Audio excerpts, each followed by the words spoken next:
ಶಿವಾಜಿನಗರದ ವೃದ್ಧೆ Lakshmi Ramamurthy ಎನ್ನುವರಿಗೆ digital arrest. ವ್ಯಕ್ತಿಯನ್ನ ವಂಚಿಸಿ ವೃದ್ಧೆಯನ್ನ ವಂಚಿಸಿ 24 ಕೋಟಿ ಹಣ ದೋಚಿದ ಸೈಬರ್ ವಂಚಕರು.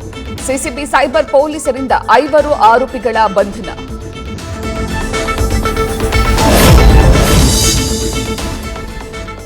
ಅಸೋಸಿಯೇಷನ್ ರಿಜಿಸ್ಟ್ರೇಷನ್ ಮಾಡಲು ಲಂಚಕ್ಕೆ ಬೇಡಿಕೆ ಆರೋಪ. 1,500 ಇರುವ ರಿಜಿಸ್ಟ್ರೇಷನ್ಗೆ 15,000 ಲಂಚಕ್ಕೆ ಬೇಡಿಕೆ. ಲಂಚಾವತಾರದ ವಿರುದ್ಧ ಸಹಕಾರ ಸಂಘಗಳ ಉಪ ನಿಬಂಧಕರಿಗೆ ದೂರು.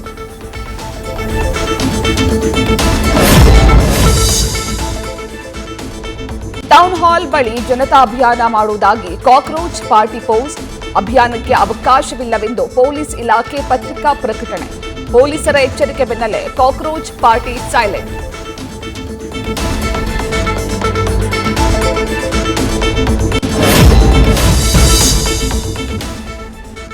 ಸರ್ಕಾರ ದರ ಇಳಿಸಿದ್ರು ಬಾರ್ ಅಂಡ್ ರೆಸ್ಟೋರೆಂಟ್ಗಳ ಕಳ್ಳಾಟ. ಪ್ರೀಮಿಯಂ ಮದ್ಯದ ದರ ಇಳಿಕೆಯಾದ್ರೂ ಹಳೆ ದರದಲ್ಲೇ ಮಾರಾಟ. ಬಾರ್ ಅಂಡ್ ರೆಸ್ಟೋರೆಂಟ್ ವಿರುದ್ಧ ಮದ್ಯಪ್ರಿಯರ ಆಕ್ರೋಶ.